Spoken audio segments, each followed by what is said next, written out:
Masayang buhay mga kalaro. Andito po ulit kami ni Kotaro sa inyo mga kalaro. Tara, Yay! laro tayo mga kalaro. Agoy, agoy, agoy. Hanggat wala si Mami, namili na naman po siya ng grocery para sa baon namin. Kami maglalaro ng Ay, tagu-taguan. talaro kami ng tagu-taguan mga kalaro. Aha, Nako, sino kaya magaling magtago? ako.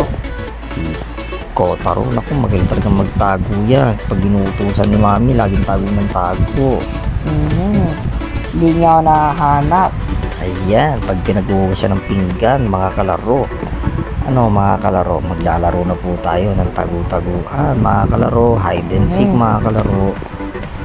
Andito po kami ngayon sa aming bahay, kaya dito po kami maglalaro.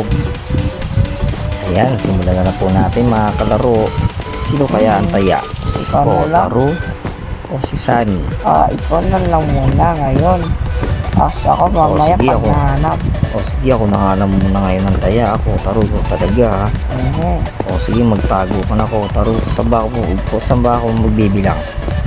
Dito sa may living room, sundan mo ako. O sige, susundan kita Kotaro dyan sa may living room. O sige, dito ako sa may bintana. Naku, paggabi na pala mga kalaro. Dito na. Pag mga ganito malapit na ang gabi, parating na si Mami. O sige, magbibilang na ako dito mga kalaro. Magtago ka na Kotaro.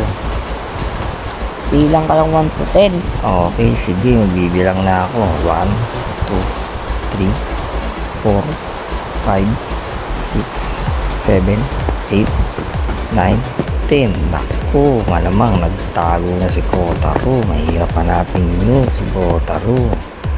Titingnan ko nga dito sa gilid. Naku, dito kaya yun? Naku, wala rito. Ano ba yan? Nasaan kaya si Kotaro? Mga kalaro.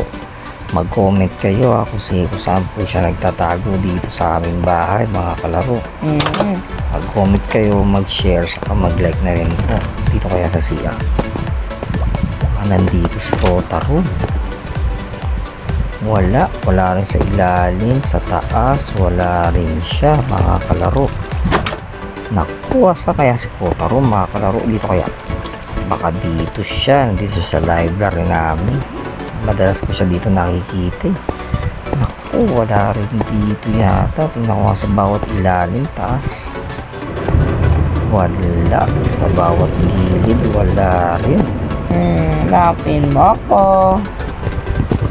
Naku, nasaan kaya siya? Tingnan ko nga dito. Sa kabilang pinto. Uy, wala.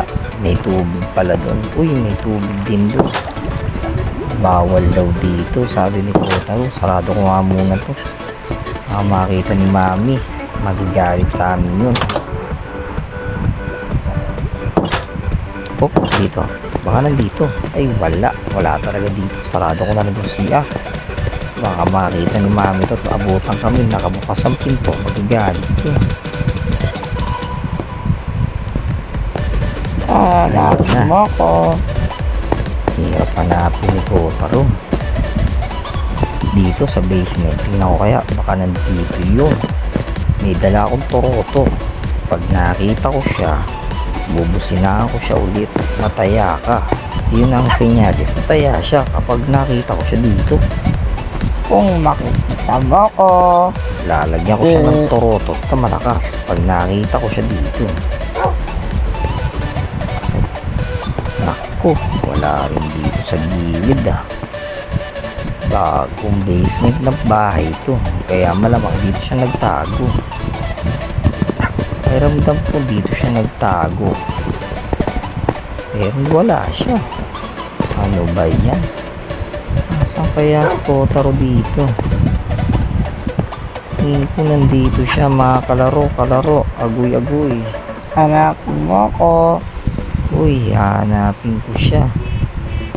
Mukhang malapit lang siya dito. Dito sa ilalim. Sa taas, wala din. Ayun, nakita kita Kotaro sa gilid Ayun. Nahuli mo ako. Ayun ako naman mga maghahanap sa'yo. Ikaw talaga, kulit-kulit mo ha. O ngayon, ikaw naman ang taya. Okay, hanapin kita. Punta ka So, first, ang una natin gagawin ay pumunta sa living room. Yun ang una natin gagawin. Oo, tama. Pumunta ka ng living room. Tapos ako, magtatago na ako. Teka lang. Naku. Saan kaya ako magtatago, mga kalaro? Mga kalaro. Ayun, pumunta na si Kotaro Dos. Magbibilang na siya. Kailangan makapagtago na ako.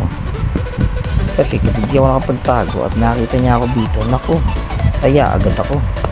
Saan kaya ako? Dito kaya sa taas. 1, 2, 3, Dito na ako sa gilid. Wait na ako dito sa gilid. 10, 11, 12. Di naman ako makikita nito. Taas na pala. Okay, let's go na. Hanapin na natin siya. Nasa taas na ako, di ako makikita nito. Tingin ko. Kalaro. Agoy.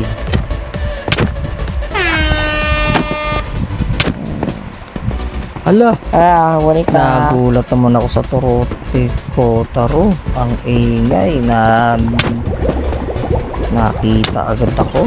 Mahusay talaga to si Kotaro. Malupit. Magaling maghanap. Ngayon